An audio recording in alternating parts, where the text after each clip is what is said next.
My name is Nicholas Lamb. I'm a first-year student here at Post. And my name is Aaron Kloss, and I am currently in the documentary program at Capilano University. Today, we're going to be giving you a little tour around the BOSA Center. We're going to be talking to professors, going around classrooms, and where you potentially could be starting school in the fall. We're going to show you all the fun and neat spaces that you get to experience, show you the equipment, and talk about some of the softwares you'll get to use to develop your own projects here at CapU. Let's get moving. Come on. This is a great space to hang out with your peers and meet new people. I'm often just hanging out on these couches here before class, just chatting and making new friends.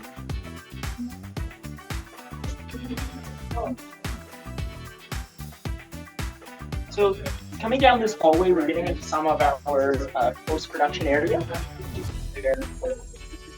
Before we begin the practice of making sound effects.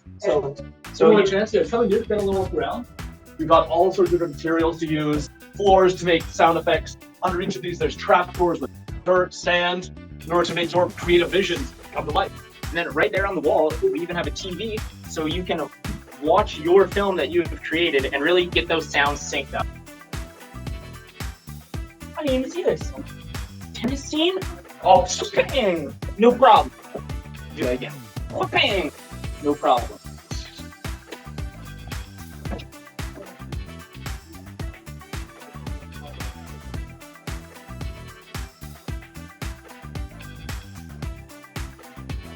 Around here, we also have one of our sort of ADR screens. Yeah. Just need to audio after you finish filming.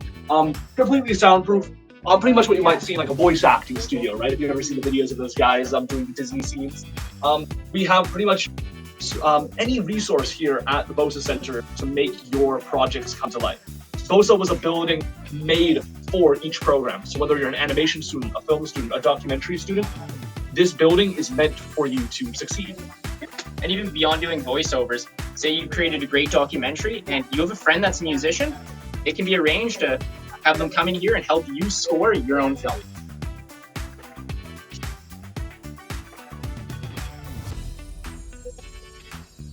A studious professor working away. Pretty darn nifty, if I do say so myself. Yeah, so if you want to mix for 5.1 for the big screen, we have full Pro Tools suite right here for you. Projector screen. Yeah. As you can see your projects really unfold. You'll get a chance to work on this later within your, if you're working in the MOFA program. I myself am a first year. I have not had a chance to honestly work in this space yet. However, I know that later throughout the year, I'll get an opportunity to explore more of these sound devices. Pardon me.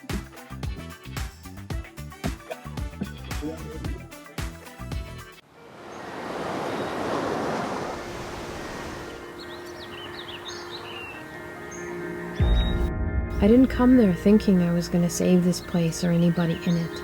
I just wanted to feel like I was part of a community. And I imagined the peacemaker in me recognized a role for herself in this place.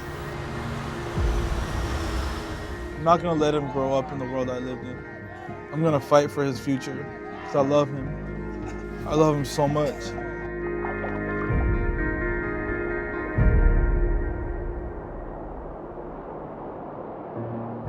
What I thought, okay, we're over it because he was safe, he survived the shooting. I did not realize that it wasn't over for him.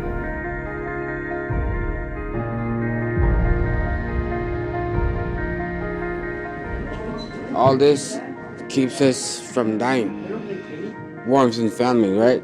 You need that. That's what you need. It's all family love. I don't know if they go to fine art school and they tell them to go wild. They're going wild. No matter how much good we do or how much success, quote unquote, however you want to define that, we have, it's always, we could do better, we could do more. We should strive to continue along this path. People move from around the world to live in places like this, and I'm lucky enough that I feel like I have it all.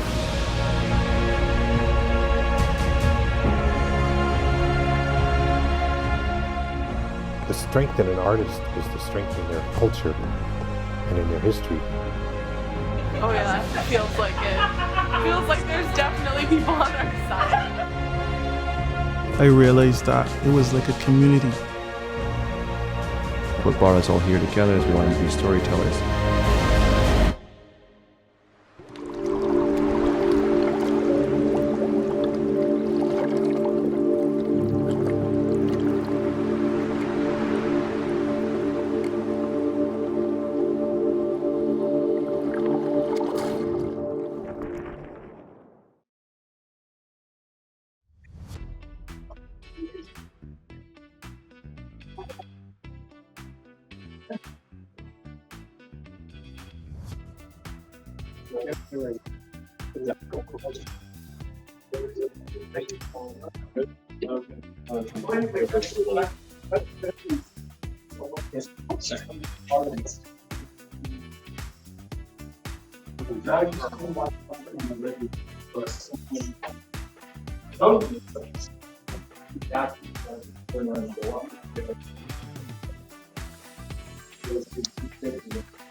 Okay, cool. I need the camera operator, and I need the camera assistant. Let's operate the camera. But first, no, get to this is where, if you're working in costume, you get a chance to work on some fantastic and beautiful pieces made by students here. We'll come back later when the instructors have a moment. We can also duck quickly into this room over here.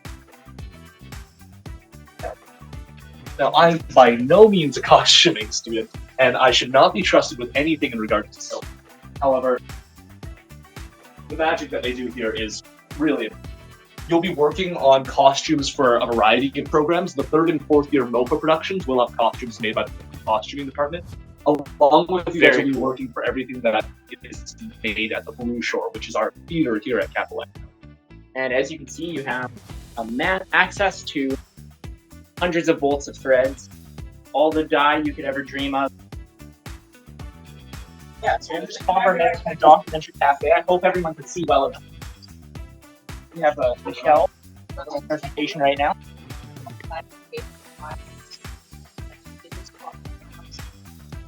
Right, and we are back here with one of our fabulous documentary instructors. This is Michelle Mason. She teaches story. It's all about story. So I don't know if you've learned much about the documentary program yet, but of course, Erin is one of our students. And we just really start off on day one learning about the kinds of stories you want to tell, and then you start learning the skills to build towards that directorial vision. So I spent about 8 weeks with the students. We workshop their stories. We learn about dramatic principles, a little bit of theory, some of the academic, and then they go off and they apply that learning to making their first ever documentary, a 5-minute, which they're all editing right now. And then I guess, yeah, we're going to be screening our rough cuts on Monday. A little bit nervous about that, but I think it'll go well. We recently had a paper edit workshop, which is something that I had never done before coming to school, where you edit your entire film on paper. A lot of you might find that a little bit difficult, like myself, but Michelle guided us through it, and it worked out really well. My room is covered in sticky notes. So one of the things that is nice about going to film school is you can learn in a really short amount of time what may take you about 10 years to learn on your own. And I'm really happy to share with everyone today. I just learned that our graduate from the first year we ran the program, Deanne Whalen, just qualified for an Oscar for her feature, 500 Days. So this is the kind of stuff our grads often do. We just give them the skills and the support more than anything they need so they can go off and pretty much save the world. Which we're all at. Michelle has also gone off and saved the world. Do you want to tell us a little bit about some of your filmmaking experience that you've had? So I think a lot of people that find their way particularly into documentary, it's not always the direct path. So for instance, we get a lot of mature students in docs. We've got people who retired from law and the RCMP and flautists from orchestras who've come in and wanted to now make films about their passions. And for my part, that was my course as well. I started off I grew up here on the North Shore. My family's been here for over 30 years. So I'm very committed to the community and volunteering. And, I was always taught that if you're born into good circumstance, you need to give back. So for me, I was sort of a born writer, and I always loved photography.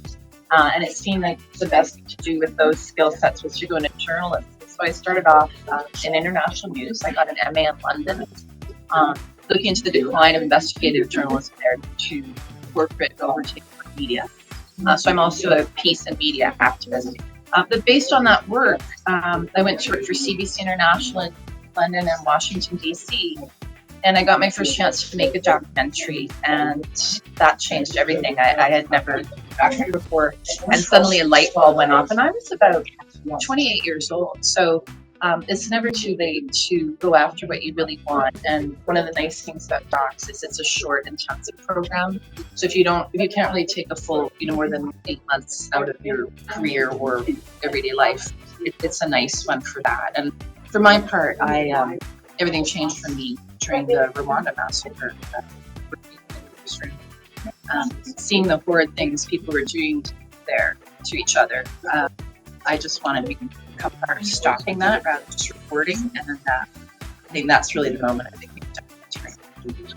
Fantastic. I think that's all. Thank you so much, Michelle. That's great. Okay. Thank you. Have a great day. Yeah, we'll see you later. See you at the docs. Regardless of whether you're docs or merch. And vans. The dog writing. You guys can support it?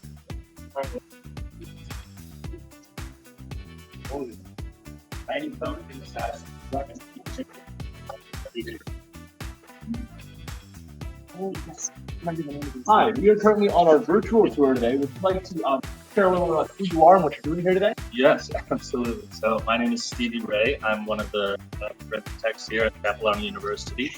And this van here is we're just showcasing our 4th year package.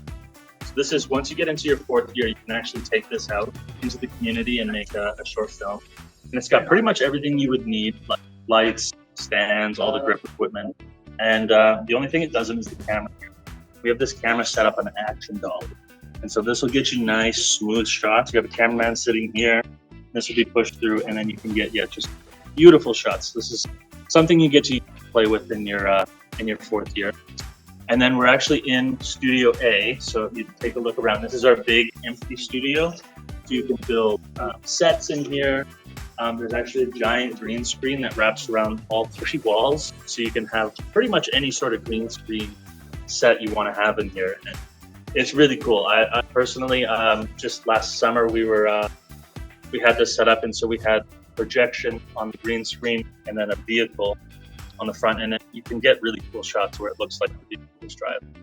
And what sorts of cameras and other equipment do students have access to, and how relevant is it to the current industry?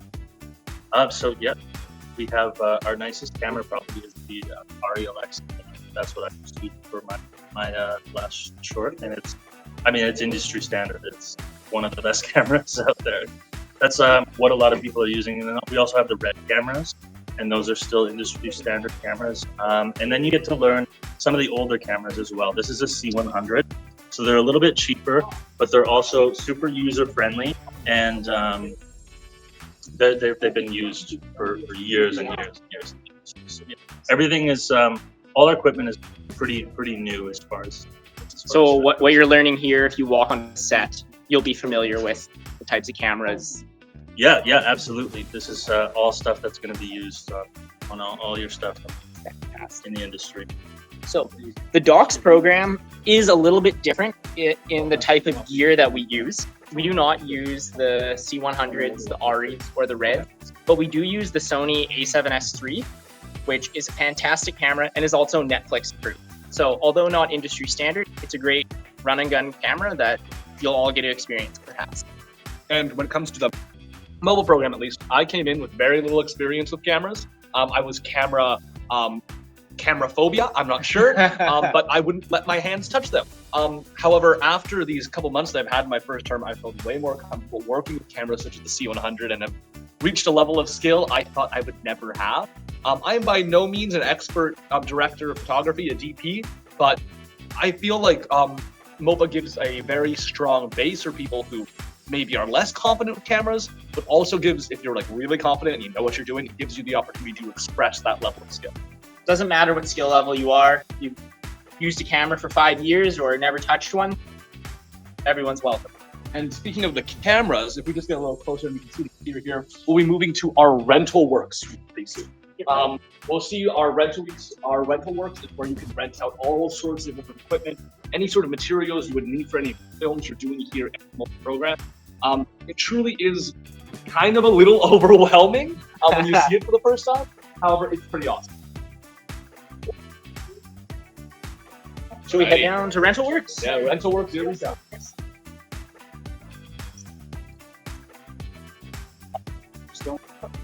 This is rental works. This is where, again, we have so much equipment.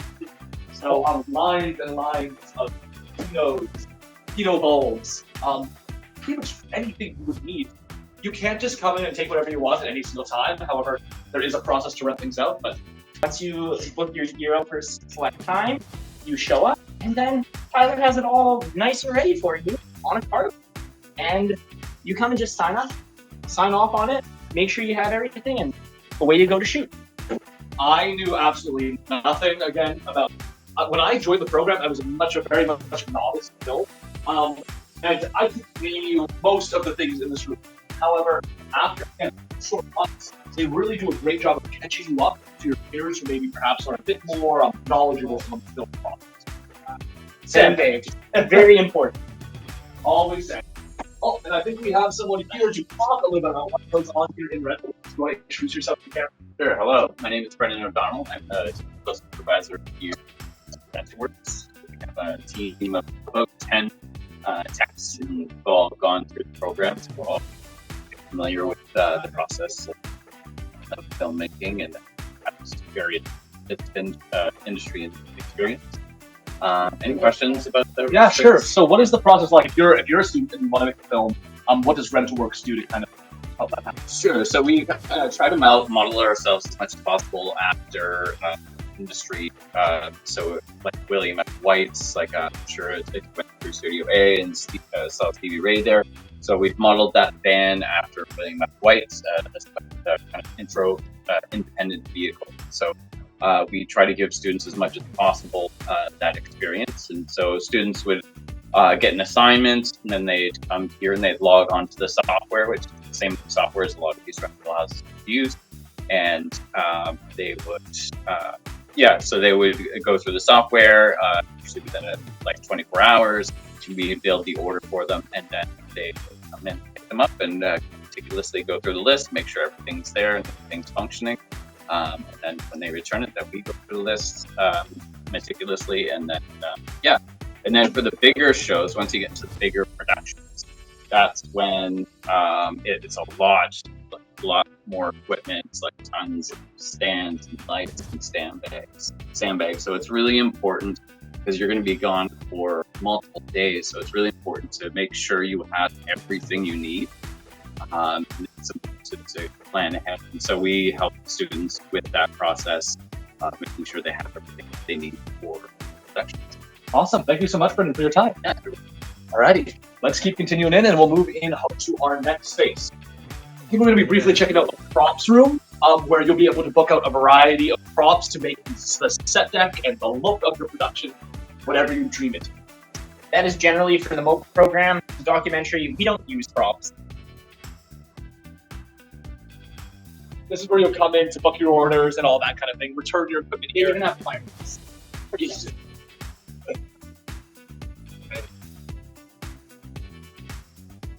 Free gels. Occasionally. Here is our box. There's a variety of furniture.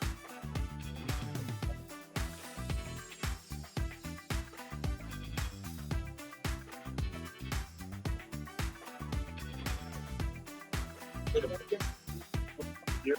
There are aisles and aisles, props that are all yours.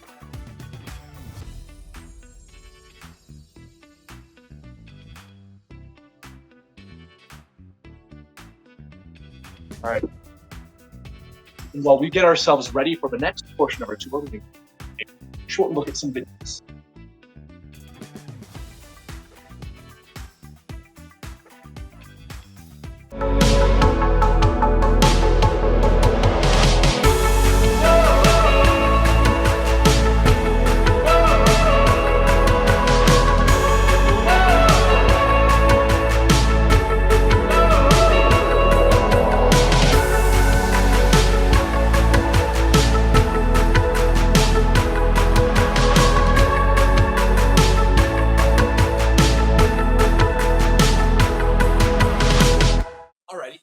After some technical difficulties, let's talk to what happens here. If someone would like to speak on to what happens in this room. This room is the Indigenous Digital Filmmaking Program, and it's our home room. I think, well, we started before this building was created, but it's been 25 years. The program started in 1999, which is the same year the Aboriginal People's Television Program, Aboriginal People's Television Network was launched, and they recognized the need for trained technicians. But our program has become so much more than just technicians. We're writers, directors, producers, and yeah, it's booming right now. And how long is this program? It's a 2-year program. I think the difference between MOPA and this program is that we concentrate on documentary in our first fall term. So our first year students do a doc in the fall, write their dramatic scripts, and then we move on to drama in the spring. And then they get another chance to do a second drama in their second year. Wow, really cool. Yeah. So what would you say, as if someone was considering looking at IDF or looking at MOPA, what would be some of like the deciding factors as to what you think they would? Well, that one I just mentioned, I think, is huge. But another one is just the size of our classes. We are building our program, and we had 11 first-year students last year, and we've got 10 right now. So smaller class sizes, which means, yeah, there's probably more time on the gear. It's just a different style, I would say. And the other thing is, in our first year, 85% of our instructors are Indigenous. So it's you know, we teach filmmaking from an Indigenous point of view, right from story through direction and production and producing and production management, right through post. And what is the workload like for the students? Is it a pretty intensive program to begin with? I think it's, you know, at the end of 2 years, we're equivalent with MOPA. Wow. Because a few of our students every year go on to the 3rd and 4th year in the Bachelor of Motion Picture Arts. So we are equivalent, and I think the workload's probably similar. Awesome. All right. Well, thank you so much for your time. Pleasure. Okay. Take care. All right. Have a great day. Okay. Thank you. All right. Well, scooch past here, and I believe we are. My first cultural awakening, actually, was my first canoe journey. It was a significant moment in my life. Up until that point, I had always lived with my preconceived notions that I needed to run away from my indigeneity. Seeing a group of Indigenous people just like loving each other, being a family, it was like, wow, I don't have to feel bad about myself anymore. I don't need to. I can be proud of who I am.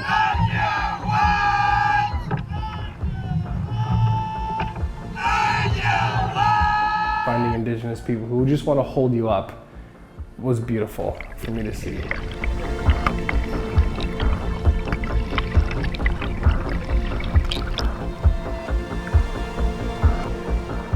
Telling your story is important. That's where the story comes from, is you. Indigenous voice in film is so absolutely paramount right now because there's a lot of films that are getting made that don't have us. So there's like a saying that's going around the film community, the Indigenous film community, is nothing about us without us.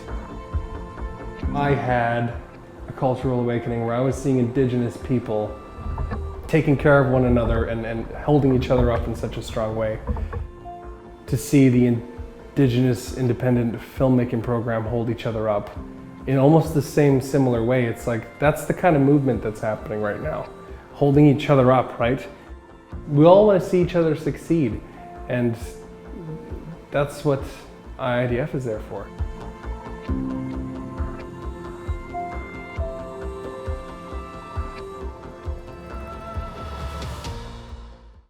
Where are you staying? Oh, hamana.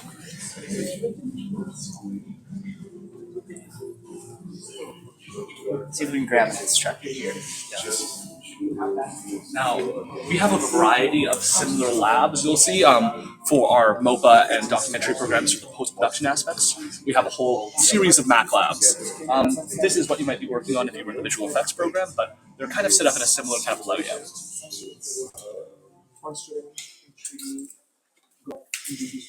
Hi there, sorry to interrupt. With the virtual live tour, we're wondering if you could speak a little bit about the VFX program here for people at home. Okay, VFX, it's super fun, right? It's where we grab all the elements that we build in different softwares like simulations or destructions and a lot of things, and put together and make it seamless with the footage and make amazing things like Marvel movies, or sometimes small things like in a TV shows, like enhance a wood interface or whatever. So that's what this basic VFX is. And what would you say, kind of like, so how long is the program again, sorry? The program is 2 years. 2 years? And what would you, if you were coming in for a first year, what would kind of like your classes or kind of workload be? It's 4-hour classes, 5 times a week, I think. Sometimes it's 4 times, but it's a lot of work because it's fun. It's there, but it's a craft. There is a lot of technology behind, so you need to learn this technology to be able to create these amazing things. Awesome. All right. Well, thank you so much for your time, and sorry for the interruption. All right, we're going to be heading over to the animation department to speak with Glenn.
Who's Glenn?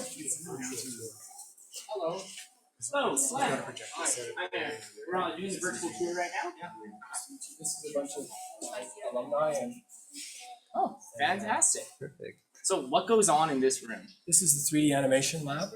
This is the second year 3D animation lab. So they're working in Maya, animating creatures, puppets to create performances, realistic performances, or maybe even stylized performances so that they can get work in the industry. Okay. Um, So what sorts of students would be interested, or like, yeah, what kind of prospective students do you look for when people apply? It's a balance between tech and artistic, right? Some will come with a little bit more artistic skills and maybe a little bit less technical skills. Some will have a lot more technical skills. They know 3D software really well, how it works, but they might not have the visualization abilities to translate that into something that make an appealing sculpture. So it doesn't really matter what level you're at or where you're at? No. So, well, I think you have to have some basic knowledge of design and sculpture, things like that. But you don't have to be an excellent draftsperson, right, to do 3D animation. You don't have to know every inside and out of Maya. You should be really curious about how things work. You should be curious about how things work under the hood, things like that, because you're going to be doing a lot of problem solving in 3D animation. And yeah, what kind of equipment and softwares do the students have access throughout this program? Well, if you look at all the workstations in this room, each student has a workstation with a Cintiq and a monitor. They use Maya for the most part for animation. 3D, Substance Painter. You have access to these labs 24/7, but 7 days a week from 7 a.m. to 11 p.m. They have access to this, and it's their workstation. Oh, that's fantastic. For the term. That's nice. Yeah. That doesn't happen everywhere. Doesn't happen everywhere. And also, so having the Cintiq doesn't happen everywhere. Yeah, and you have the Cintiq in 2D, you get the Cintiq, so about a drawing. Yeah. Fantastic. Yeah. Well, thank you so much for your time, Glenn. Yeah, no thank you.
Did here.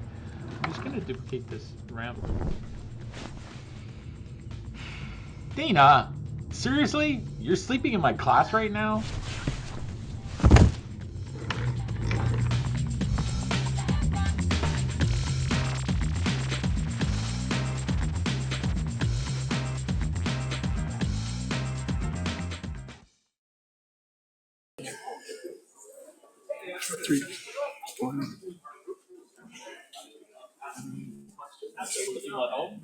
Alrighty, come on. Hello, virtual Zoom. Would you like to introduce yourself to the people at home? Sure. My name is Craig Simmons. I'm the coordinator of the 3D animation program, and I've been doing this here for 25 years. Wowza. Do you want to share anything about what happens in this room? All right, so 3D animation, we train people to be animators, modelers, texture, lighting artists that go on to work in television, film, and games. And we've got students who have graduated from this program working at all levels of industry worldwide. So we've got people all the way as far as working in New Zealand, 3 of them actually as seniors working on the new Avatar series, and all the way to local Vancouver studios. We have pretty much every Vancouver studio has graduates of our program. Incredible.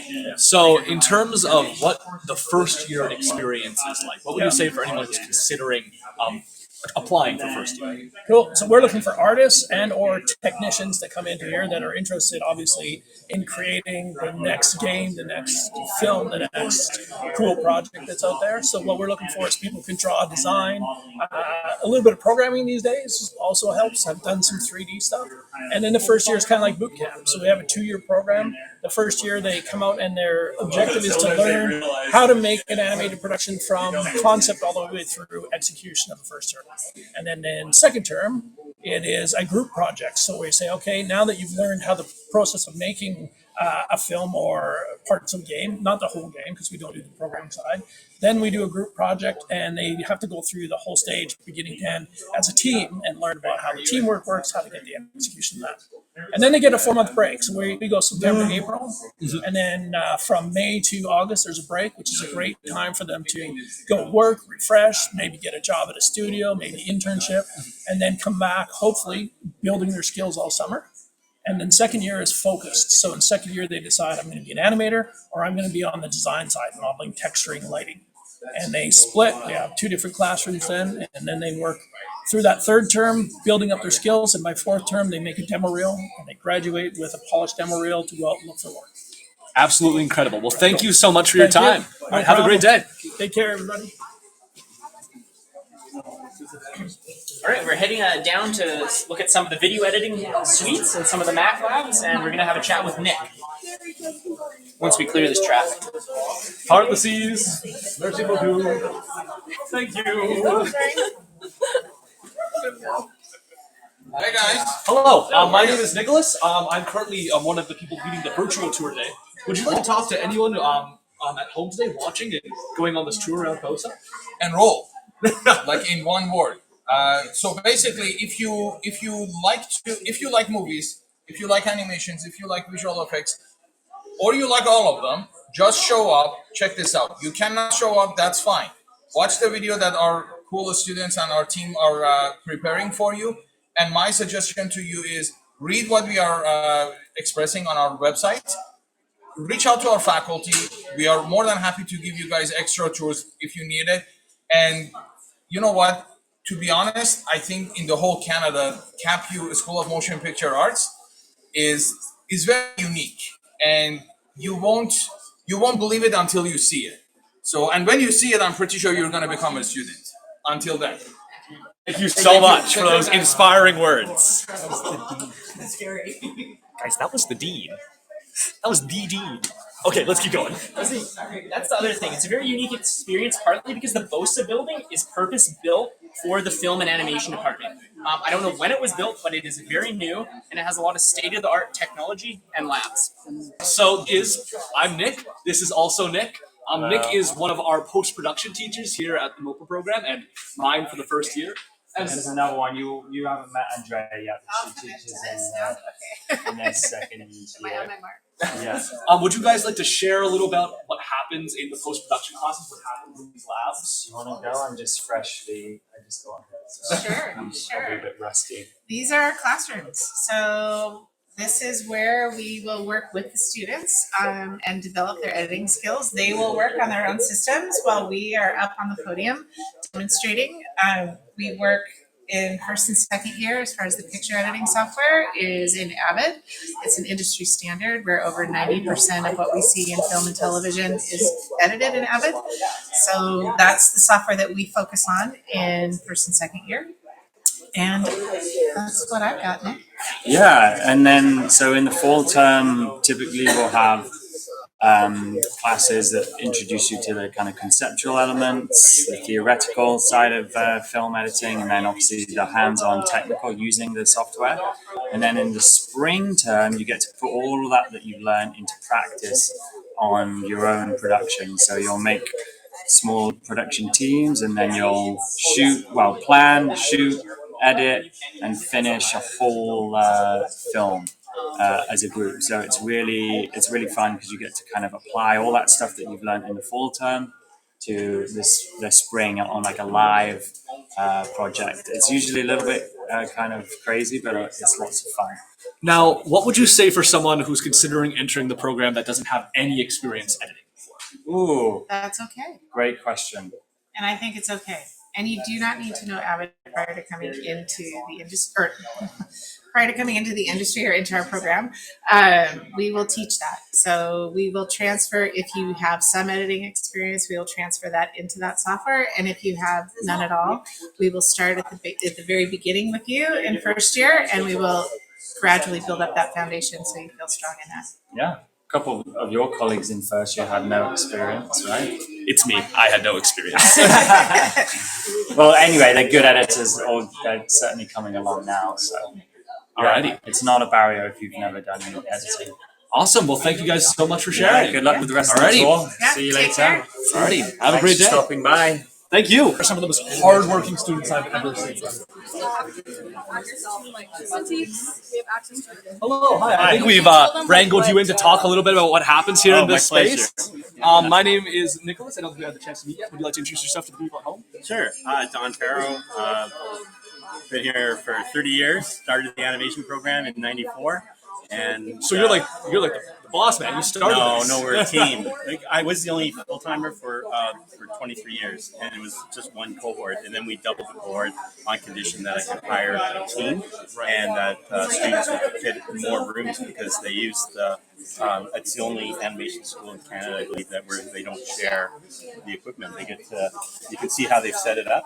So they're here for the whole duration, working and building a strong network of peers and not having to go home and sleep in beer fridge. It's so it's a 2-year program, 2D animation. It's been like that forever. We've got a lot of graduates, very successful. The idea in the beginning was to build the industry with talent, because in animation, talent is the raw material. And so it's heavy on drawing and design skills as well as animation. The facilities are great, and we've got a lot of success. So students not only have come out and helped build the industry, but gone on to like LA. We've got like a director at DreamWorks, Story Arts at Pixar, all from the classes. And it's just been great to have been around to teach them. So we got a great team. Some 3 of us are full-time teachers who be able to handle the day-to-day, the issues, solve problems when they're small. And then majority of our teachers are working professionals who are out in the industry.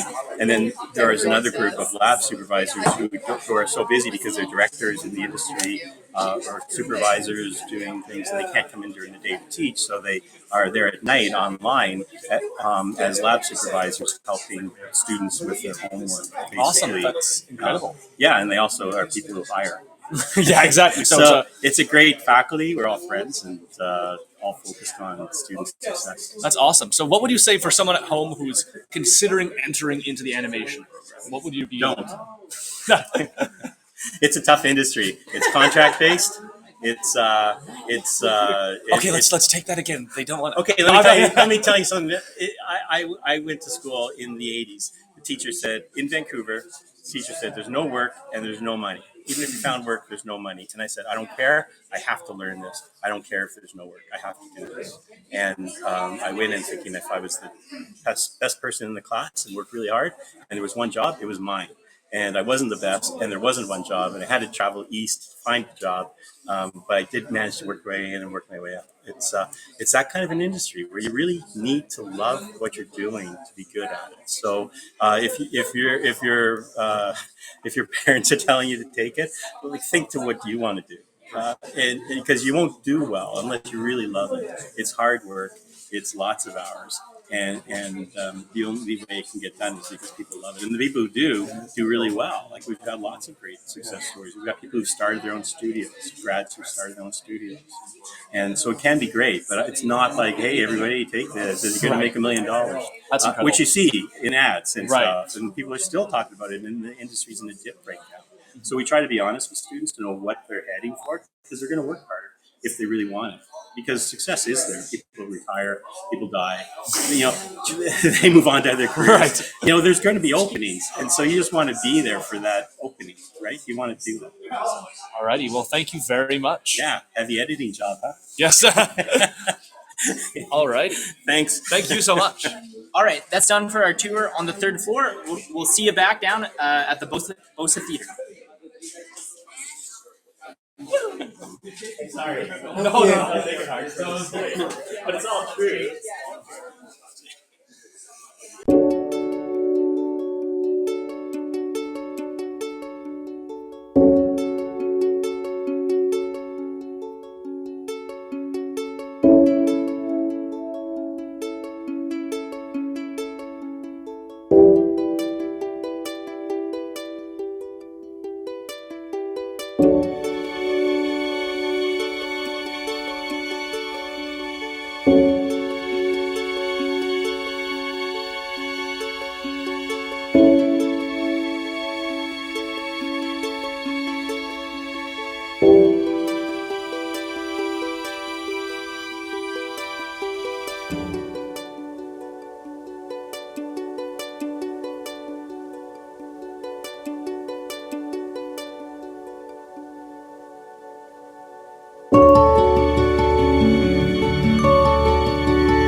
All right, so that is all for our virtual tour today.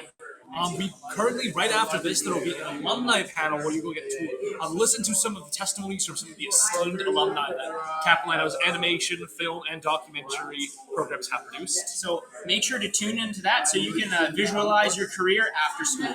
If you guys do happen to apply and get into the program, we'll both be around in future years to come. So I've been Nicholas Lamb. I'm Aaron Kloss. Thank you so much for tuning in. Have a great day.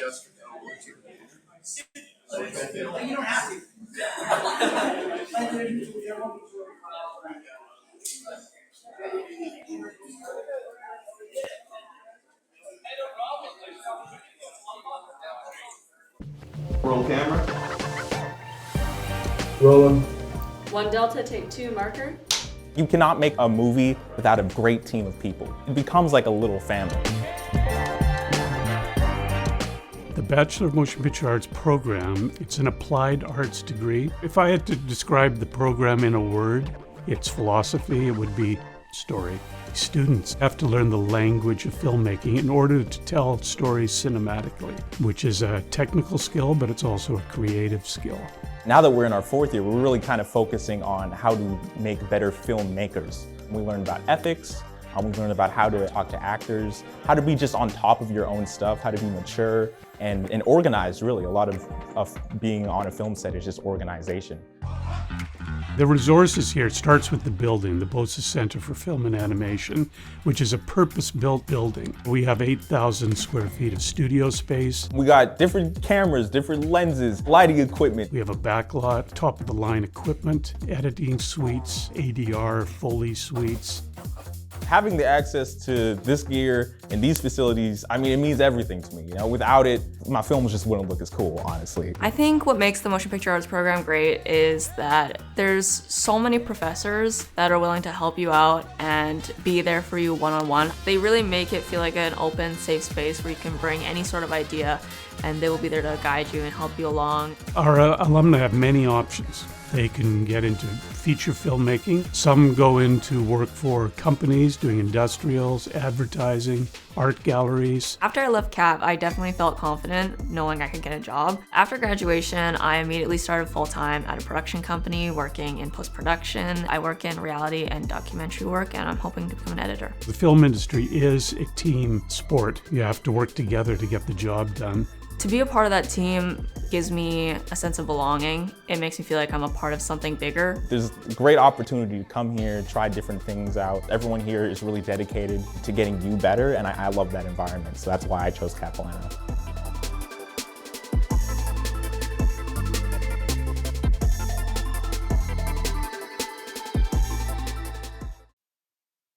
In the territory of the Sechelt people and north of Whistler in the territory of the Lillooet people. And we've just opened a new campus in the town of Squamish in the territory of the Upper Squamish people. And our university is named after Chief Joe Capilano, who was an esteemed leader of the Squamish people through the turn of the century. We use these terms ancestral and unceded, and I think it's worth looking at what that means in our land acknowledgement. And ancestral means that these First Nations have been here since time immemorial, is one term. They've been, in my mind, planting their ancestors, those that have passed on for so long that the land and the rivers begin to talk back to them. And it's actually the source of their sovereignty, or one of the sources of their sovereignty. And unceded means that in 1871, when the Hudson's Bay Company decided to sell Rupert's Land, which was named after the nephew of the King of England, and how did they have the right to sell this land? But they made a deal with the new Confederation of Canada. What became British Columbia became part of Canada at that point, but none of the First Nations were consulted in any of that. So in 1871, there was only 4 small treaties on the south end of Vancouver Island that had been negotiated, and now there's only 10, and we're looking at just 10% of the territory of BC, which is under treaty. So it's largely unceded, which makes it a different land here in Canada. I give thanks that these thoughtful and peaceful First Nations here in BC have largely welcomed us, because we know that there's a lot of places in the world that are not peaceful today. So I think it's really worth acknowledging that and giving thanks for. I hope you have a good visit here. All my relations.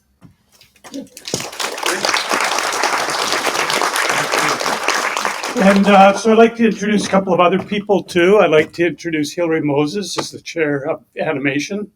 And also Doreen Manuel is our director of the building. And Doreen, you want to come up and say a few words? Thanks. And then I'll just show you. Hi, I've been here at BOSA for 21 years. I started out as an instructor, for a year, and then I became a coordinated the program, the Indigenous program, for 13 years, and then I took over the position of director of this building. So I take care of all of the, I oversee all of the IT, all of the equipment purchasing, all of the supporting all of the programs for all of the physical, tangible sort of needs that they have. I sit on the board of directors of Knowledge Network, Women in View, and Vancouver International Film Festival. And I also sit on the Equity Inclusion Committee for Screen BC, and I'm the chair of the Equity Inclusion Committee for Knowledge Network. So I build a lot of relationships with Disney, Warner Media, and NBC, and Creative BC, and I build out programming that help our graduates pathway into the program. I also work with all of the unions and build partnerships and relationships with them to make sure the transition is easy if the graduates want to get into unions and to union positions, but also fight for more funding for emerging artists so that it's easier for them to get funding to make their first films. Through that, I'll mention Telefilm. Through that, I built a partnership with Telefilm Canada, and I've been a partner with them for I think it's been like 10 years. So through the Talent to Watch program of Telefilm, our graduates can apply to make their first feature film and win a budget of $250,000, and we've won 4 times. We've also built a partnership with Coca-Cola, and they have we call it Turtle Island. Indigenous people call it Turtle Island, but it's like North America. It's a North America-wide competition where every film school in North America competes to win a $20,000 budget. And there's something like, it's 4 or 6 winners, and they get this $20,000 budget to make a commercial for Coca-Cola that goes into the theaters. And we won. Out of all of North America, we won, was it last year? I don't know if we're... First time at Canadian University. Yeah, we were the first Canadian university to ever win. So there's that. That's all I'll say for now. Thanks. Welcome to our building.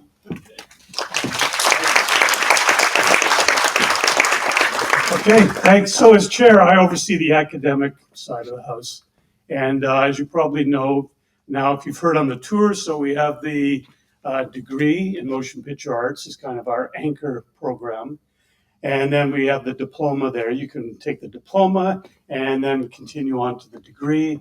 We also have the degree in the Indigenous digital filmmaking. And from there, you can also go to the 3rd and 4th years of the degree. We have the diploma in costuming for stage and screen. We have the 1-year documentary certificate. And we also have other programs here. We have training in the summer, the grip and lighting intensives, for instance, and animation fundamentals. And we're opening that up more as well, the summer programs. And we're also starting to open up some of our courses being offered up at Squamish as well. So we're starting to spread out. The whole idea there is where we reach out into the community with our programs. And we're doing that more and more. And today we had a couple of new things too. I don't know if you saw earlier where there was that film footage up. That was just new for our cinema arts field schools. And we've just started that where that was the first iteration went to Vietnam. And we had students from across the university, but they went to Vietnam. They had a fabulous time and they all made a film. And we got this new equipment too, which is really cool, Doreen. And we were researching this, so these little kits. So they took camera and microphones and everything else, and it worked out quite well. And then we also, it's new, is our sound system in the front. So if you heard that music playing in the lobby, that's a new system that we just put in.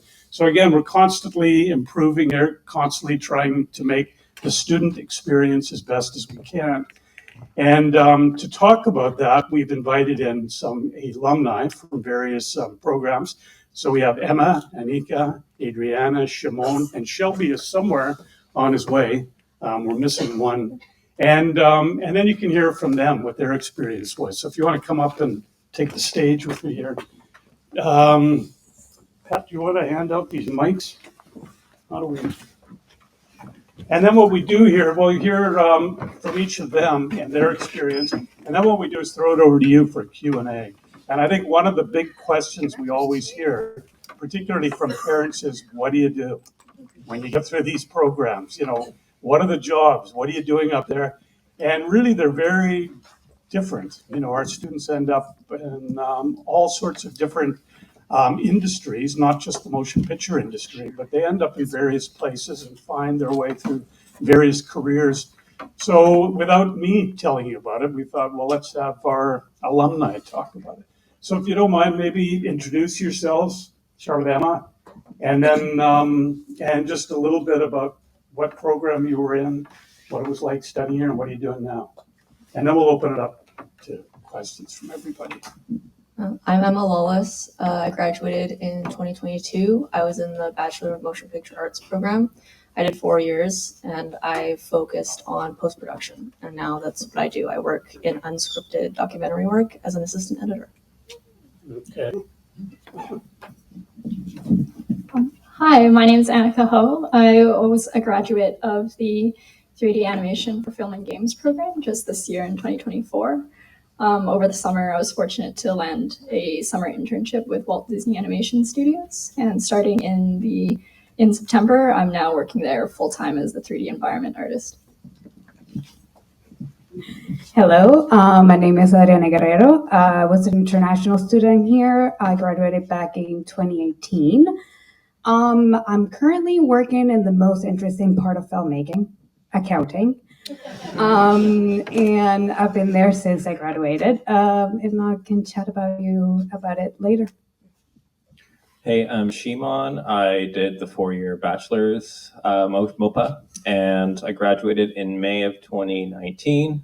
I have a full-time job directing commercials and branded content, and also outside of that, I'm constantly writing and directing short films. I just got a grant from TELUS for about $25,000 to do a short film, and like as Doreen mentioned, like funding is super important for film. Even if you have a job that pays the bills, I still want to cut my teeth and build my portfolio. So the fact that MOPA is still supportive with that aspect, and that I'm still in touch with the faculty members is, I think, super invaluable. So yeah, that's the gist of me.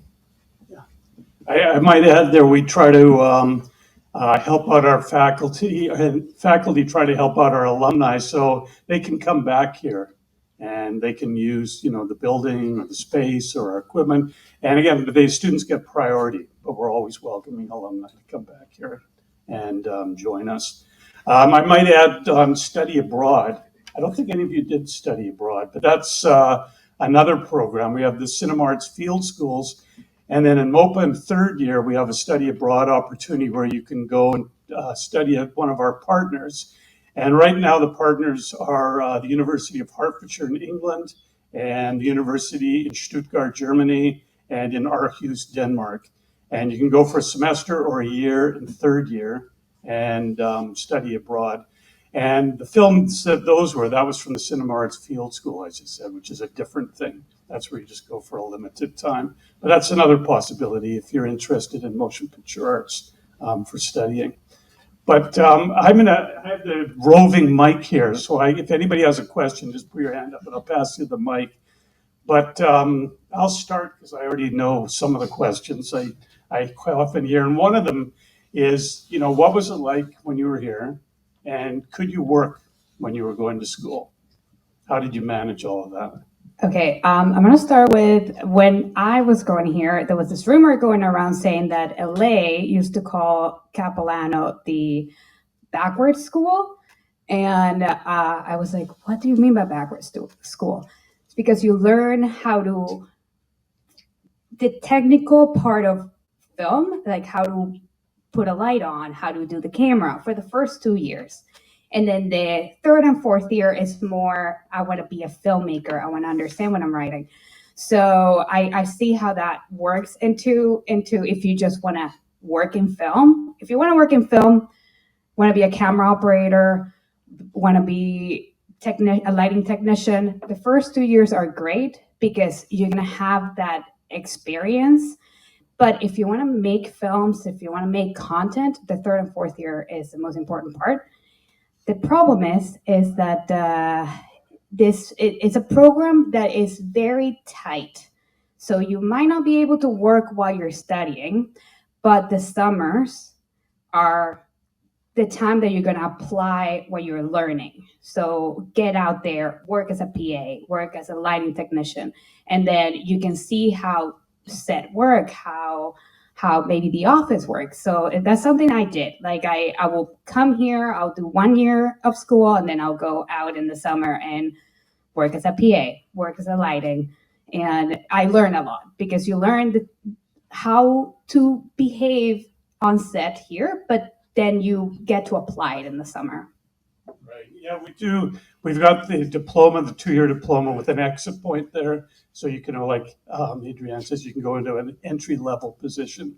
We also have the grip and lighting 4-week intensives, and they start right away in May, right after the year, but we usually restrict that to second, third, fourth years. And but then you can be a lamp op, and they usually go out and work right afterwards in the industry. And again, depending how busy the industry is, which is right now, it's in a bit of a doldrums, but hopefully that's it's not going that around. great, but let's go back around. Well, it always comes around. It always seems to be cyclical. But anyways, let's hear from who else wants to join in here.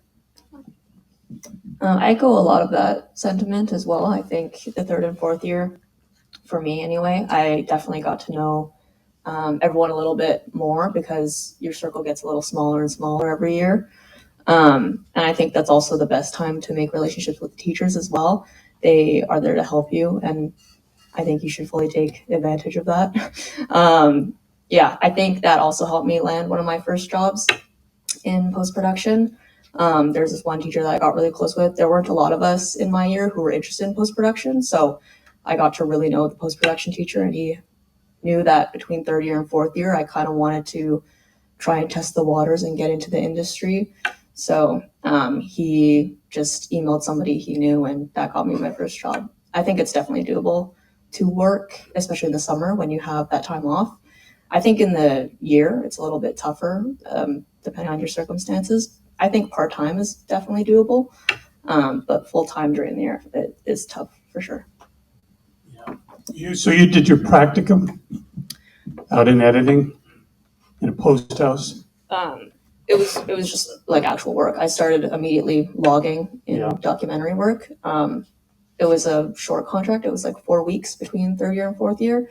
And then I told them I was going back to school in fourth year. And then in October, they were short on staff. And so they asked me to come back part-time. So during the school year, it was a very, very excellent opportunity to work part-time in the industry. That doesn't happen very often. But in post-production, a lot of it is 9 to 5 work. So I worked 2 days a week on my days off. So, yeah. Okay. And I guess in terms of like animation here in Vancouver, in first year I worked a weekend job, and it wasn't an industry job. It was just I was just a receptionist at a hair salon.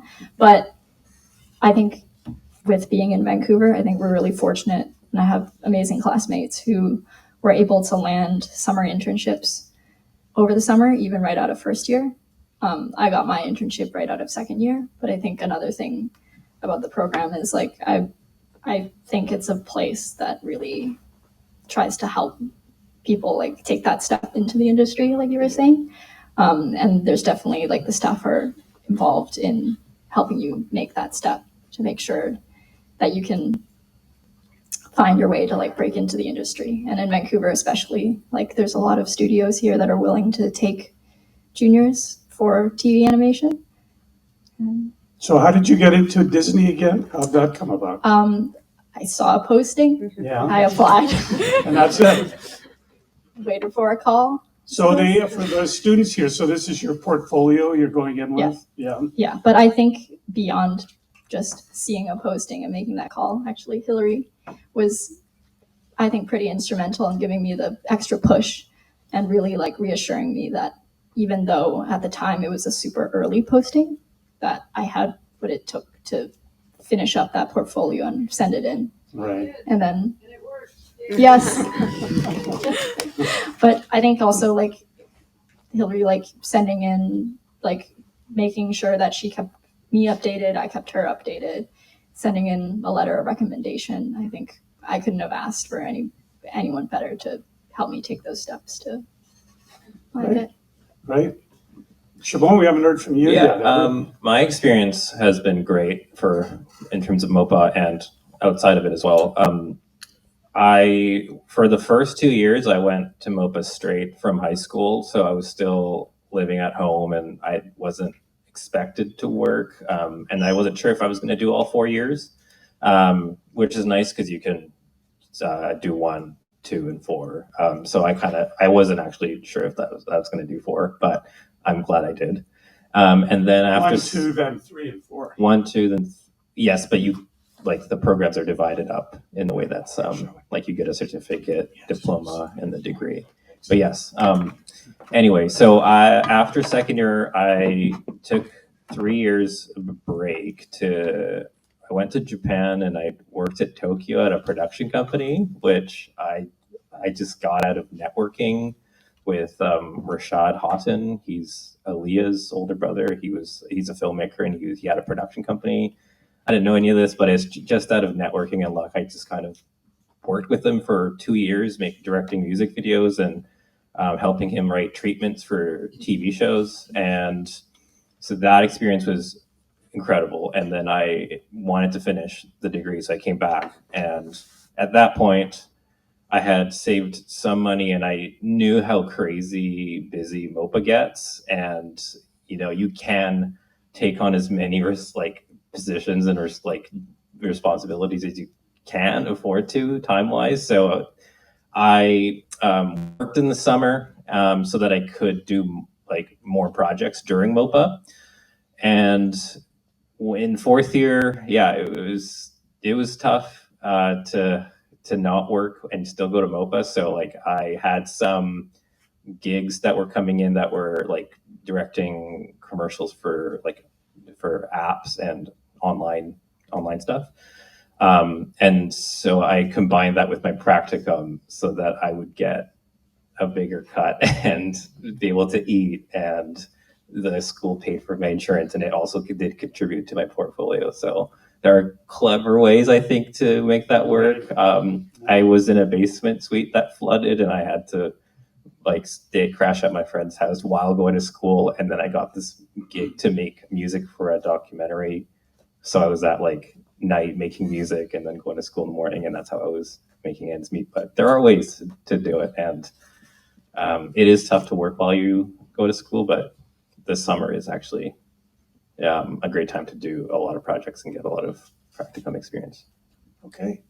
Well, we got a late arrival here, Shelby, Strangling Wolf. Shelby, we're just talking, introduce yourself and the program you went to and a little bit about your experience and what are you doing now? Yeah, I'm Shelby Strangling Wolf. I just graduated from the MOPA program in June. It was a great 4 years for me. I also graduated from the IDF program for 2 years, and so I laddered into the MOPA program. Currently late to this because I was on set earlier today and completely lost track of time. So that's my fault. I apologize.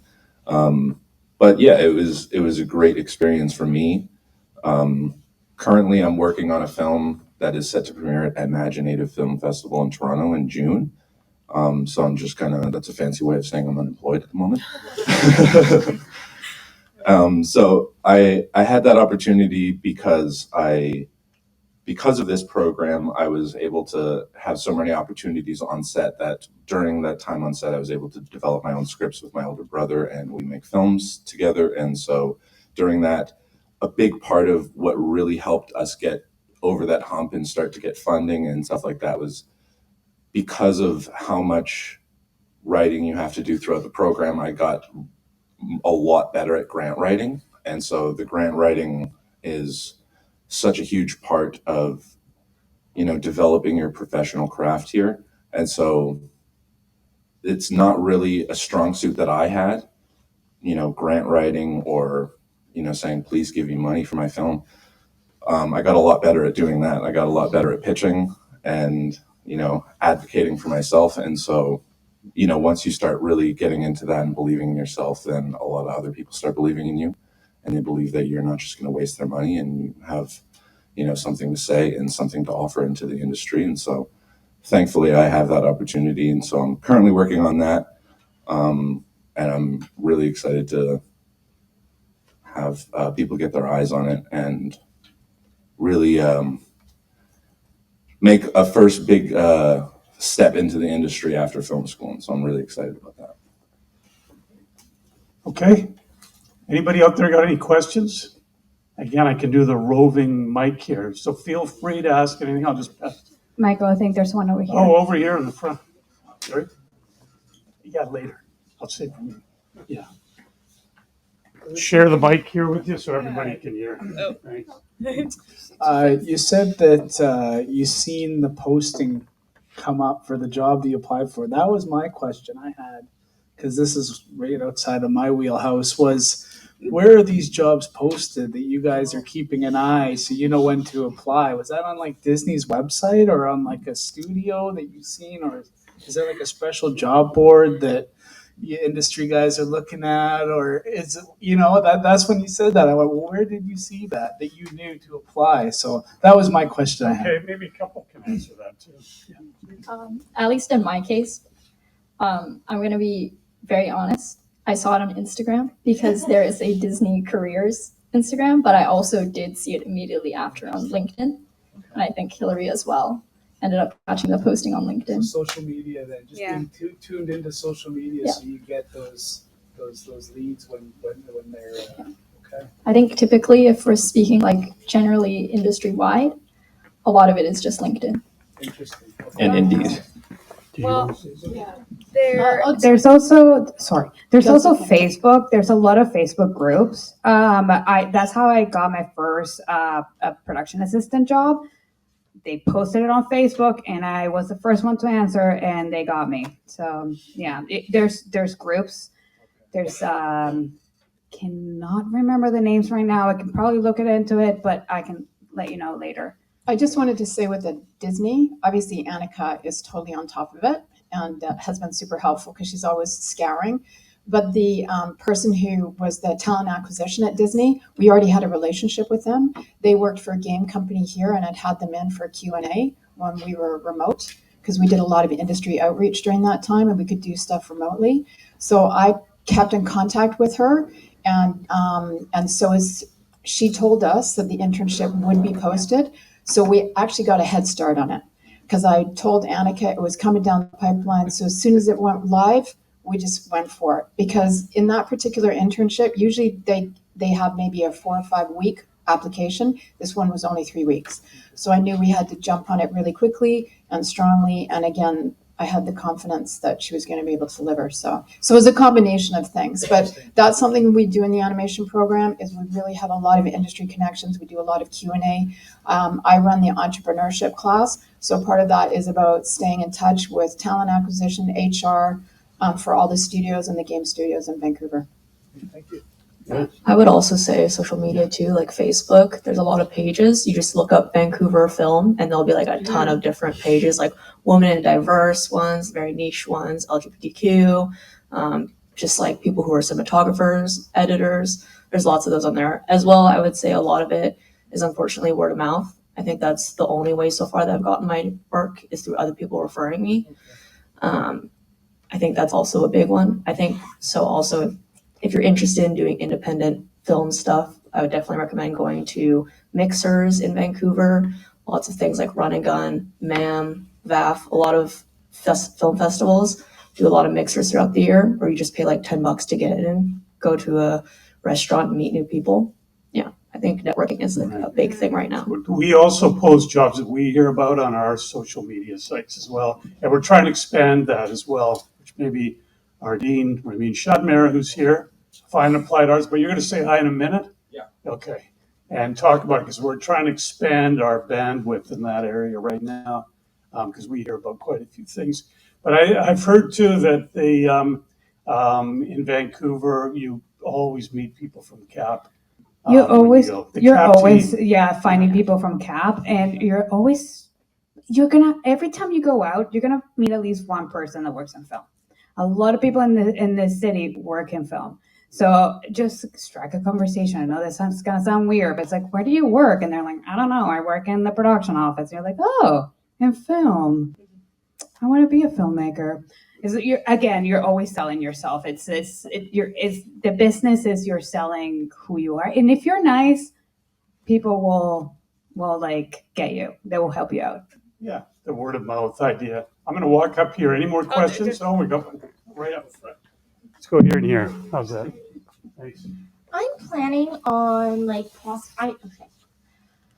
I know that the animation industry right now is in a bit of turmoil, and I was wondering if you feel as though it would be worth it to apply for this coming fall, or wait a year or two, keep saving up money to wait for things to blow over, to apply then.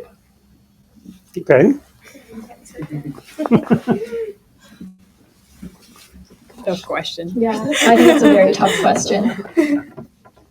I think especially with the current state of the industry, I think it's just, it ebbs and flows. It will never not ebb and flow. So I think it's just a matter of like knowing yourself and as a personal decision whether or not it's right to take this step for you. Or Adrienne, you're in the business side. What do you think? Oh, guys, stuff out there right now. But again, it goes and it comes and goes. When I graduated back in 2018, Disney just purchased Fox, and there was no shows that summer. Zero shows. Summer is like the time to work. There's an obscene amount of shows, mainly from Fox, that come here, and you have like the amount of jobs is crazy. But that year there was nothing. And then 2 years after that, it was full. You couldn't even you couldn't rent a camera and equipment. It was crazy. We were even asking like CAP to see if we can rent the camera equipment from them. But then again, and now we're again in a downfall. It just comes and goes. It's an up and down industry. There's never any guarantee that you're gonna be working, but again, it's just the risk of working in this type of industry. Commercials, though, are doing great in some sectors. Like I work with a lot with insurance companies, and they need somebody to be creative. They need a creative filmmaker to deliver a complicated policy wording into something that's tangible and relatable. And that aspect of things has been great. And I just shot a commercial recently at a studio, and I bumped into basically the three guys that ran it were guys that I knew from MOPA. And it was like, oh, the guys just like run this cute little studio, and it was a great time. And I'll definitely go back there. And it's just every time I do a project, there's always these little pockets where I find the network of people that I've known, and they've been doing something, and we've always like collaborate, and it's just always expanding that sort of that network. And it's a pretty tight industry, and it's got a lot of good people in it. Yeah, and as we said, and then you always know somebody from CAP. So I just wanted to add on to that that point. If you, because I'm a parent, two of my three children have come to this school and studied film, and they're both working in the film industry. And if you, as a student, take the time to learn a wide variety of skills while you're here, then you'll be prepared for those downtimes. I had the union asking me for meetings because I'm connected to the independent industry, and their union people weren't getting jobs. And so they were trying to find jobs in the independent. They didn't know how to contact the independent because the independent didn't go down. Those funds were still flowing into the industry, and all the independents were still running exactly like they would have run normally. But the other thing is, was just mentioned, is called corporate video. So when I graduated from this film school, and I got hired immediately afterwards as a news reporter for KVOS in the United States. So that's where I went immediately. And that's just because I knew how to do stand-ups. I'd acted before, so I knew how to be in front of a camera. So if you have a wide variety of skills, there's that option. And then when I came back to work here, I was teaching here, and I was a non-regular, so I got laid off every summer. I started a company, a corporate video company, and I started making video for all sorts of organizations here in town. So if you have that in your back pocket, you're kind of like, you can do every position, because when you're doing corporate video, sometimes you can't afford to hire an entire huge crew. So as long as you can do location, sound, camera, you can write a little bit, and then you can lay down your own corporate video, and just on the shoot days, you just hire a couple of people to help you for the actual production shoot. You still walk away with enough money to pay the rent. And there are people who are just doing that and making an incredible income. If you can be in front of the camera too, you're one of those people that's comfortable. Even background acting, you don't do anything, you just stand there, and you can make a lot of money. So, I mean, as long as you make those connections and you network out into the industry, there's all kinds of opportunities. It's the people who just get stuck and all they want to do is camera. It might get a little bit harder for them because they have to really network to make friends, to make sure that if they're in the union and the union is down, they can still jump on independence. So even when all that strike stuff was going on, the independent industry was still running. And even just to add quickly to that, like I started like doing everything myself, and there was this period of grind and just having to do everything because I had to pay my bills. But after working with repeated clients for about 5 years now, they're now giving me more budget, and I'm able to hire more crew. And I recently got just a director chair to sit on with a monitor in front of me with an Alexa Mini with my Master Primes, and this is the same company that wanted me to do everything 5 years ago. And so it does evolve like that as well. Okay, we got one more question. Thanks for your patience. Yeah, thanks. Hi. Actually, I think my question is sort of related to what she just said. Okay. I can imagine you guys first commenting here had an initial vision of what you guys wanted to engage with, maybe being a writer, a cinematographer, or director, I don't know. And since the programs here have a lot to offer for, well, its students, I was wondering, did that vision change throughout your staying here as a student? Since, the program offers a huge amount of things you guys can engage with? That's interesting because like I had an idea of what I wanted to do before coming to MOPA. And in the first 2 weeks, I learned so much, and I learned how the positions are organized. And that was like, oh, what I had in mind doesn't fit perfectly into any of these. So I had to like figure out where I belonged and what I wanted to do. I had assumed everybody just knew about cameras. And so I was like trying really hard in high school to like learn my cameras. And then I go to MOPA and I'm like, okay, not everybody knows cameras, but made me realize that I know nothing about computers, and I know nothing about scheduling and lighting, and it just kind of was an eye-opening moment where I like, okay, so I can fit into this ecosystem, and everybody kind of has their strength, and we also get a chance to try everything. But that was what was surprising to me, that how diverse the ecosystem of film is and how many specialities there are, and where my assumptions were thwarted in a good way. Okay, we got another question here. Thank you. I kind of almost forgot. Anyways, did you guys have any experience before CAP as in the film industry or anything like that, or was like Capilano like your first start of your dipping your toes into this industry? I have zero experience. Like I come from a country where we don't even have electives. Like we didn't have a film class. I moved here. I told my mom I'm doing film, and she's like, "What does that mean?" And I'm like, "I don't know. I'm gonna go figure it out." And that's where like my first year I learned from zero, because almost everyone that I was in class with, they had some sort of like video editing or a video class in high school, and I didn't even know what that meant. So now work in the film industry. So you can come here knowing nothing. But the thing is, like, you have to put the time, and you have to like really, it's up to you what you want to learn. If you want to be a camera person, you can only be focused on camera, but maybe it's important to also see it from a writer's perspective, from an editor's perspective. So like you have the opportunity here. Okay, we're getting more questions here. Hi.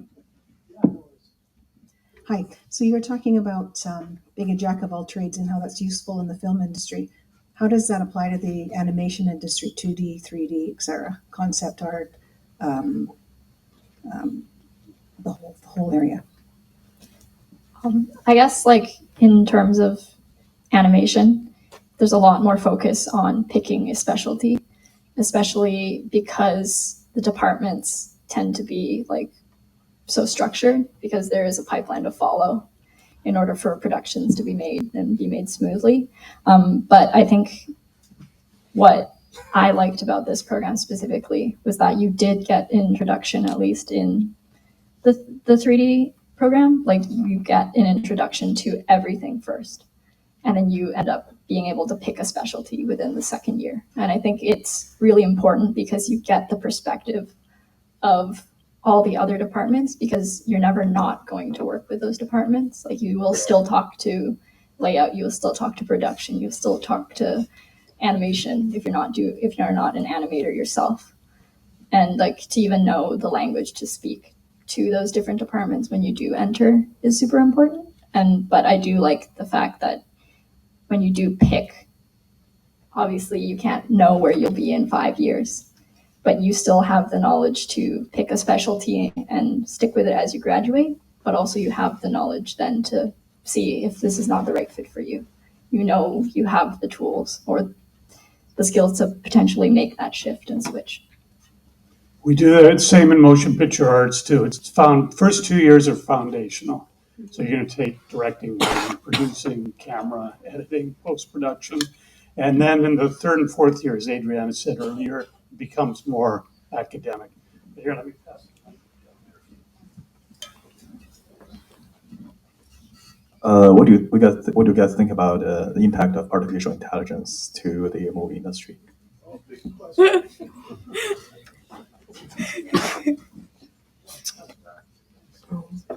It's going to be different for everyone because, like, I think as we've kind of established, there's different niches in the film industry. You could be in accounting, you could be a director, you could be in animation, you could be, doing indie stuff. As far as post-production, I think we use AI as a tool to help. I think we're trying to find a balance between using AI and still doing things ourselves. So with transcribing, so since we work in unscripted, that means that we don't have a script to follow. So oftentimes people go out and shoot things and then come back and we find a story. So that means you have to transcribe and write down everything that they're saying pretty much. So nobody wants to do that themselves. So we get AI to we just send the video to AI and then they kind of give us a whole transcript back and then we use that. So I think for post-production anyway, there's a balance. We're trying to use it to help speed up things in regards to time, but also we're trying not to let it take away full jobs yet. Yeah, I think the tools are awesome. Even for like pre-production, like the amount of pre-visualizations you can do easily now is really cool, and it really helps save time and cost in production. In terms of the creative aspect, I know like Tribeca created their own like section for artificial intelligent films, like AI films has its own section. So it could just be like another genre. I don't really feel super threatened because like whatever inspired us to come here today to make films because we were touched by it, that thing is not really what we're making AIs for. And I think AI is capable of creating, and even if it did, we don't want that. We want the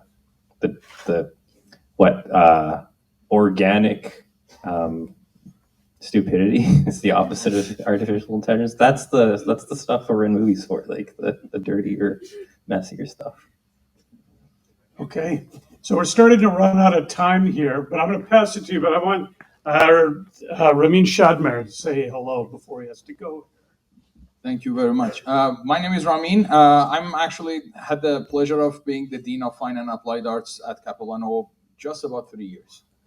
Now, good thing that a lot of you guys provided the answers, but regarding AI, that's actually what I do on my other life. Basically, here's a question I'm going to ask you. Would you pay to eat what an AI puts in front of you? No, seriously. If an AI machine brings a piece of meat, say I cooked it, would you pay for it? There you go. But what if a chef make it for you? If you go to Keg, you are willing to pay $50 for that. Actually, it's 75 now with the inflation and everything. That was yesterday. So see, that's actually the same argument. And one of the positive things, I was actually talking to Michael during the strike. One of the positive things that actually came from that strike was addressing this before it actually hits the fan. So I really don't think people should feel threatened by it. They actually need to learn it, use it as a tool. It's like saying, oh, internet is bad. No, it's not. People who use it in a wrong way are. But again, my point is, actually one of our colleagues, he mentioned something which really took our attention. You won't never lose your job to AI. You lose your job to people who know how to use it. So always keep that in mind. The other thing about, I know someone said something about, should I wait? I'm going to give you a real life example. 15 years ago, housing bubble in Vancouver started, and a lot of people said, I'm going to save and wait until the bubble bursts. Did that ever happen? No. So a lot of times, especially in modern days, sitting down and waiting doesn't work. You need to learn when you can, where you can, and adapt. And that's actually something really interesting that Faculty of Fine and Applied Arts, across all programs they do. They don't just teach you the technology. They don't just teach you the art. As Hillary, well, actually, why should I say Hillary?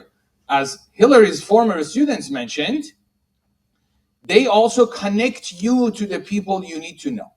They teach you how to network. They teach you who to contact, where to look, what to look for. And funny thing is, I am a technical artist, by the way, by trade. I worked on FIFA game for years at Electronic Arts. And no one, even myself, thought I'm going to end up working in a tech sector and also even be a dean in academia. But the good thing about it is, when you know how to adapt, basically do we have any Bruce Lee fans here? Okay, what is he known for? Give me one of his quotes. There you go. Be like water. Because if you want to be so rigid, you're going to break. So if you just focus on, no, I have to be a camera guy. Well, good luck. No, I have to be an actor. Well, good luck. But the good thing is, if a good actor is also a good writer, they can easily switch. If a good camera guy knows how a set is designed, they can probably switch when they need to. They can also teach it, by the way. And so basically, all I'm saying is, if you feel you are in a time that you want to learn something and you want to learn it from the best, yeah, sure, take a look this way. Because we have, as our alumni mentioned, we have so many people working in the entertainment sector, and doesn't have to be film, doesn't have to be animation. Actually, I was talking to Hillary a couple of weeks ago. A lot of our animation, 3D, and VFX students are not even working in the game or VFX. Guess where they are working? Health, medical imaging, consulting firms, data visualization, marketing firms, commercials. It's not just that.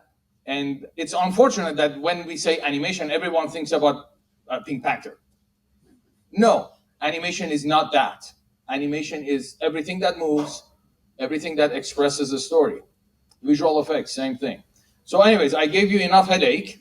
You are in good hands, and you guys are not going to have this access to our alumni, by the way. The moment they leave, they go back to work, because we don't have lives. So ask them the questions you need, and I hope you enjoyed your tour. And there is, by the way, even though we are not recording this, are we? Even though Faculty of Fine and Applied Arts is indeed one of the best, check out the rest of CAPU. Thank you very much. Okay, I think we're actually running short of time. But let's get a couple more. You good for a couple more questions? Yeah? Okay. Okay, where are you here? Thanks. A question that I have is, if you compare the Canadian film industry with the American film industry, how would you say, like, in terms of the consistency in job openings or like projects or, you know, those kind of things, job opportunities, how would you compare it with Canada and the United States? Okay, so here in Vancouver, we're a service town, what we call a service town. So we get a lot of our shows from the States because of our tax credits, which we're not doing very hot at the moment. But it comes and goes, guys. I have heard that it is really hard in LA to get a job because it's bigger. There's more people. It's a bigger town. It's tougher to make those connections. Here in Vancouver, it's small. You will find people out there that work in the industry, and you have a lot of opportunities to talk to them. So it is, when things are good, it could be quite easy to find a job here. But compared to LA it's hard. It's harder to work in LA, and they have it harder at the moment. Of course, there's other places in America that they also shoot. That's not only in LA, but it's easier here in Vancouver. Yeah, and as far as like technical abilities, Capilano is like one of the best in Canada as far as like being able to learn all of those little roles that are necessary on set. You can really, after 4 years here, you can jump into pretty much any one of them. I would say in Seattle, if you were doing a feature film, full-on feature film, they can raise about 3 crews. In Vancouver, they can raise about 26. So it's way more people here. And we also have the studios, the post facilities and everything else. Sorry, Andrea. Oh, no, I was just going to say that I forgot. No, it doesn't matter. Come back to me. Another question here somewhere. There you are. 2 questions. No, it's fine. During your breaks or summers at the MOPA program, would you say it's more important to have hands-on experience and go work on projects with other studios, or would it be more important to have your own personal projects and build up some kind of portfolio, and how does that contribute to your resume? The latter is more preferred if you can afford it. That's what I would say. But that it also depends if you want to. It depends on the kind of portfolio you want to build too. Like, do you want to tell your own stories? Like, do you want to be above the line, which is like the more creative side of things, or the more business side of things, or do you want to sort of be on the technician side? You know what I mean? Like, so that there's that aspect too. Both are valid. If you can get a position, that's fantastic for me, I would say. I agree. I think both are valid. I think you should do whatever the heck you want. I know, like, when I was in school, I had issues with comparing myself to other people. So when I heard other people working between first and second year and second and third year, I was like, oh shoot, I'm so behind. Like, but at the end of the day, like, everyone's journey is so different, and everyone kind of finds their footing at different times. And some of those people who worked in the first couple summers can't find anything now. And, the people who weren't working before between first and second and third year, but are working now, have better luck. It's different for everyone. So do whatever you want, I feel like. Yeah. Enjoy your summers also. It might be more of a question for you. I'm just wondering, what percentage of students that start the program end the program and stay in that industry? Thank you. So the way, if you're talking about motion picture arts, the MOPA program, so we accept 105 students, and we have very little people dropping out. Maybe one student does go on to second year, or 2 for whatever their circumstances are. So the first 2 years are about 100 students. And then it goes down in the 3rd and 4th year, which is more academic, to 50 students in each of 3rd and 4th year. And that's because a lot of students go right into industry because it's more technical.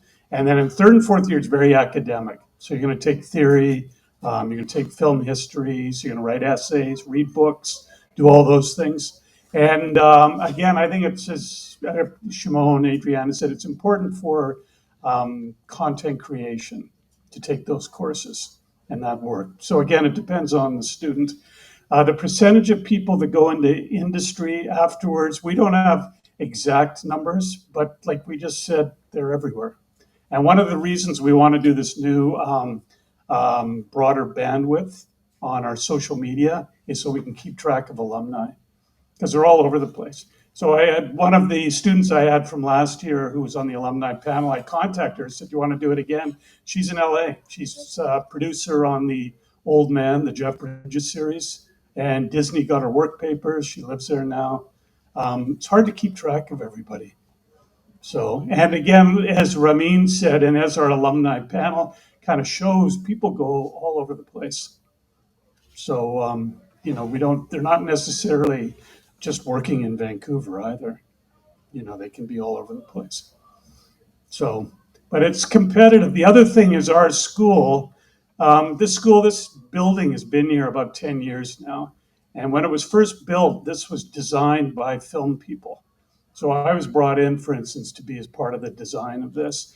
And normally in a film school at a university, they say, well, we got an old building over there, you guys can have it. This we designed from the ground up. And I think we are starting to, my job as chair is try to improve the reputation of this school.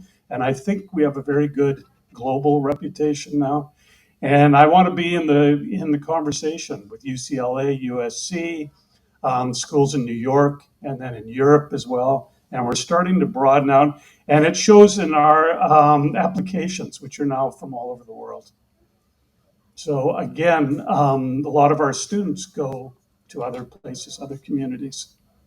So that's the big answer, I guess, to that. So, okay, yeah. Thanks. Thank you. One question I had was, what were some skills that you both learned and grew at Capilano that are really attractive to the film industry, that are really high in demand? I would say for me, the biggest thing was being able to collaborate. I think as like a filmmaker, you kind of get lost in your own little world and think that, a lot of people come into this program wanting to be like a writer, director, and have their own creativity.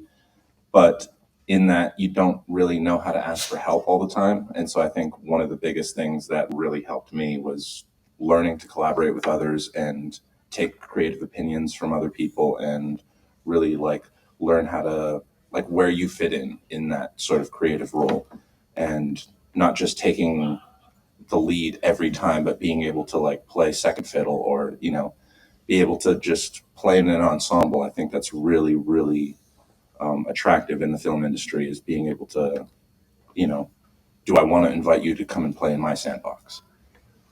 Yeah, we do that in our program here. That's why we're a cohort program. So in the first year, the 100 students I mentioned, we have 4 cohorts. And that's because not only do you take all your classes together, but you're also your own film crew.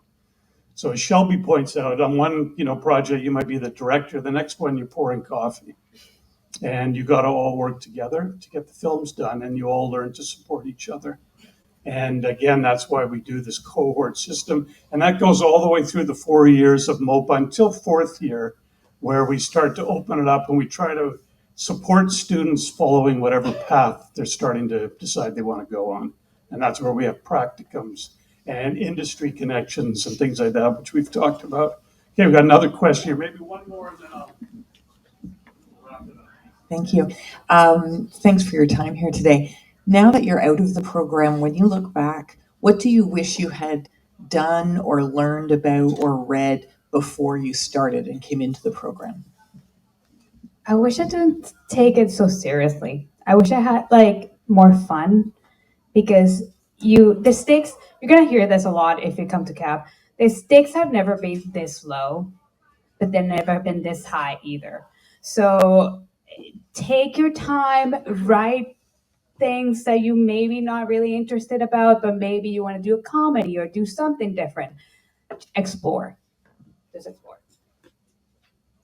Okay, anybody else? Yeah, I'd say that as well, and keeping a very open mind. You might go into film school not knowing what you want to do, at all. Like you're just coming just for fun, which is I think a really great start. So just keeping your mind open, but also if you were like me and already had an idea of what you wanted to do, I think you should, because you get the tools and the skills and the opportunity to try a little bit of everything, keep that in mind, keep a very open mind. And when somebody asks you to, do art department, even though you want to be a director, just say yes anyway, because you might actually really enjoy it. And you also get to know so many extra cool people. And yeah, I think also just like really getting to know everybody, because these are the people that you're going to be hanging out with for the next few years and after school too. So, yeah. Yeah, just a note on that, our faculty, by the way, we try to hire our faculty from industry. So we don't have faculty that taught, in high school or something, and then they moved up to university, and that we bring them in from industry. And the joke around here is then we teach them to teach. And so they've got a lot of industry experience, and of course they have a lot of connections. We also encourage our faculty to stay in industry, so they go back and forth between industry and teaching. So, which I think is productive. So I think we've gone over time. Thank you all for staying here. And the alumni are here. Hopefully you can stick around for a little bit if anybody wants to come down, if you still have questions. We also have Mick Morrill here. He was one of the students who went to Vietnam on the Cinema Arts Field School. So if anybody has questions about international study abroad programs or the Cinema Arts Field School, Mick is going to be here, and then maybe we'll run some of those Vietnam films again. And thank you all for taking the time to come and visit us. It's been great. Thanks to the alumni.